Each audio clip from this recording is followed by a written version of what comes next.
Miami greats Jimmy Johnson, Ray Lewis, Ed Reed, Frank Gore, and someday perhaps Al Golden could be among them. He gets another chance this fall to write his legacy in Coral Gables. Ray Crawford here with analyst Doug Chapman. Also joining us, our associate editor Rich Sermonillo. And Rich, the question is simple: can the Canes be relevant in 2014?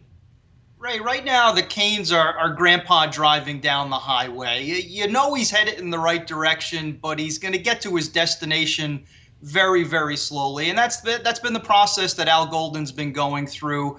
There's not a preponderance of talent compared to the elite in the ACC. You're only going to go as far as Duke Johnson and Stacey Coley on offense will take you in 2014. And for me, the big problem this year is replacing Stephen Morris at quarterback. It looked like it was going to be Ryan Williams, the veteran Memphis transfer. He's got playing time, but he now has an ACL injury. He's going to be out for at least part of the season. And Miami could be in the hands of either a redshirt freshman or a true freshman this year.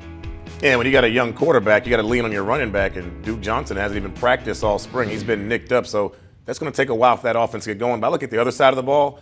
Defensively is where they have issues. Last year, they were last in the conference in getting off the field on third down. They get no pass rush. They have to blitz linebackers. Their front four gets no pressure, and you leave your secondary wide open. If they don't find a way to get pressure on opposing quarterbacks, they're going to have issues. You can't leave secondary guys back there covering for 3 to 4 or 5 seconds when you got a decent quarterback. Offensively, they have issues, but defensively, the Miami was known for defense. It's the U. They were feared. They're no longer feared. They were giving up over 420 yards, second to last in the conference in total defense last year. If they don't pick that up, they're going to have big problems. Last time they were feared, maybe 2003. That's when they won their last conference championship and finished in the top 10. So, Rich, how do you think they'll stack up in the ACC this year?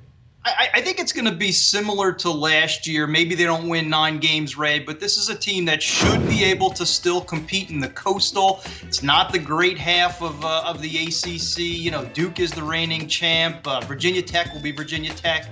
Georgia Tech is always dangerous. But I think Miami, if they improve on defense, if they get some stability at quarterback, they could compete in the Coastal. But in terms of winning the conference, they're a long way away because Florida State, Clemson, they're getting better every year as well. So I think the gap between those teams in Miami is vast right now.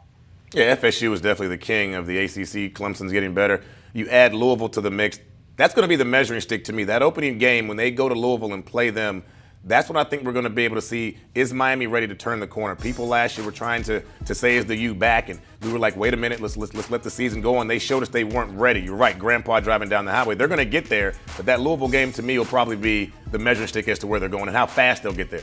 Yeah, I agree. And if you guys remember back in the bowl game, and it was just December, they were dominated by Louisville last year. Now you have Bobby Petrino there. One thing to keep in mind, I think the win over Florida on September 7th actually somewhat hurt Miami because expectations rose to a level that the talent really doesn't match at this point. So, you know, I think Miami is about a 7 or 8 win team in 2014. Fans eager to flash the U that we all became accustomed to back in the day. Guys, thanks very much. Plenty more on the Canes as our spring spotlight continues on Miami on CampusInsiders.com.